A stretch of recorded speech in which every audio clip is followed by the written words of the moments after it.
Hi guys, I hope you're all well and welcome to episode 163 of the James Layton Fitness Podcast.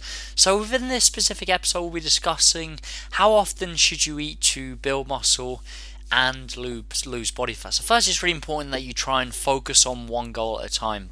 What I suggest to my clients is focusing on a block of time on either fat loss and then a block of time on muscle building, or vice versa. So the key is just focusing on one goal at a time. The reason why it's very difficult to build muscle and lose fat simultaneously, because we need to be in a calorie deficit to lose body fat, we need to be in a surplus to build muscle. Now, that being said, if you're an absolute beginner or you're returning from a layoff, you can build a small amount of muscle and lose body fat simultaneously to a small degree, but it's not for a significant length of time, and therefore it's always best to focus on one goal at a time. So let's firstly focus on fat loss. So what most people typically think, people believe they should be eating every 2 to 3 hours because they believe this will help to increase their metabolic rate, and they believe that's obviously important for fat loss. But the reality is, within the context of a fat loss phase, you should simply just let your personal preference dictate how frequently you're eating, and then focus on meeting a well set up protein and calorie target. Remember, within the context of a fat loss phase, the daily protein and daily calorie figure are the most important factors. So you may be wondering, well, what about my metabolic rate? Well, in short, your metabolic rate is broken up into 4 parts. First, we have how many calories you're burning during exercise, which obviously is not influenced by how frequently you're eating. We also have NEAT, or non-exercise activity thermogenesis, which is any movement not associated with exercise. It could be walking, fidgeting, kind of everyday movements that are not exercise. Again, that is not influenced by how frequently you're eating throughout the day.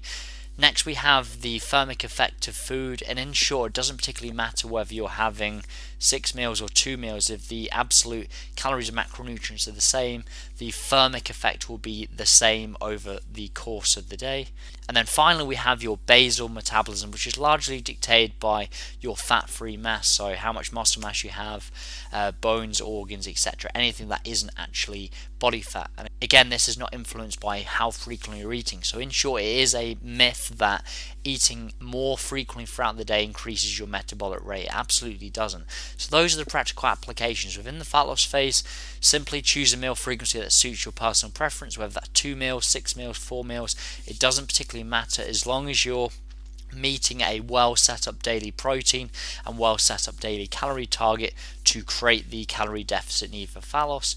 The carb to fat ratio does not matter with regards to fat loss. With that being said, it's worthwhile at least consuming approximately 20% of your intake from fat. The reason why is fat is important for hormone production, so it's worthwhile not bringing your fat too low. But once you've got that in place, just let your personal preference dictate the carb to fat ratio, as long as you're meeting a well set up calorie target and protein target.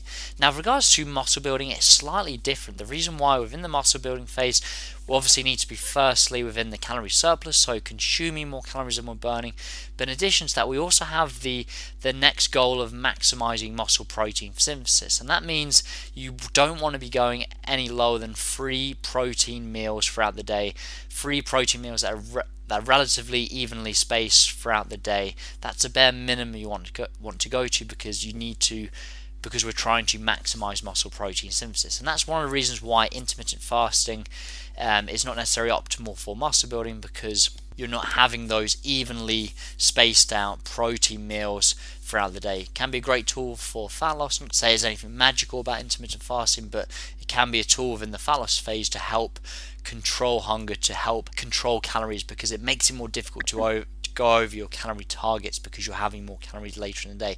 But again, within the muscle building phase, don't go any lower than 3 protein doses spread relatively evenly throughout the day. That should be your minimum requirement within the muscle building phase. So hopefully this has been useful. Hopefully you can start applying these principles, and certainly within the fat loss phase, it certainly makes things much simpler, because a lot of you are under the impression that you need to be eating every 2 to 3 hours. You think you should be eating 6 meals per day, and that just simply is not the case. The evidence just simply is not there. So let your personal preference dictate how frequently you're eating within the fat loss phase. So thank you very much for listening. If you're still yet to subscribe to the podcast, please do, so you don't miss an episode. And these episodes come out every single week.